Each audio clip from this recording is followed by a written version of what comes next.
AC किनिबा पूर्व निहाती भावे जानिबा दरकार केउ एसी आपण माने किनिबे इन्भर्टर एसी बा नॉन इन्भर्टर एसी यार पार्थक्य कौन माने केउ एसी किनिले कौन लाभ पाइबे कौन क्षति चलतु डिटेल्स जानि नबा।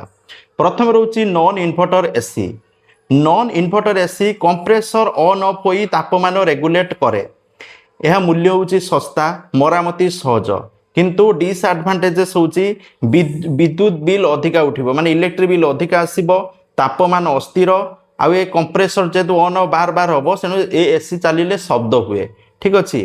इन्भर्टर एसी कौन ना कंप्रेसर स्पीड को रेगुलेट कर एक स्थिर तापमान रखे 30 रु 50% कम विद्युत व्यय बिजुली बिल कम उठिबो तापमान स्थिर रहिबो शब्द कम रहिबो लंबा समय कंप्रेसर दीर्घायु ठीक अच्छे।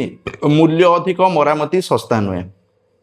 जदि आपण एक सहज बा सस्ता एसी चाहती लोके घरे केवल अल्प समय पर एसी दरकार ताले नॉन इन्भर्टर एसी भल किंतु जदि आपण माने दीर्घ समय पर आ बिजुली बिल कम दबा को चाहूँगी तालो शांति एसी शब्द भी नहीं ताले इन्भर्टर एसी भल ठीक अच्छे।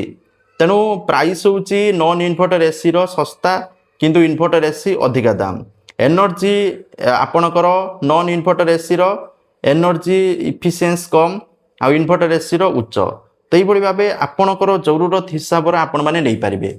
जदि आपण मैंने चाहूँगी एसी किणवे इलेक्ट्रिक बिल अधिका देवे ताले नॉन इन्भर्टर एसी जदि इन्भर्टर एसी आनिबे आपणकर शब्द कम हम इलेक्ट्रिक बिल कम देवे यह डिटेल्स। तेणु आपण यूज हिसाब से आपण मैंने किनी पारे। थैंक यू जय जगन्नाथ।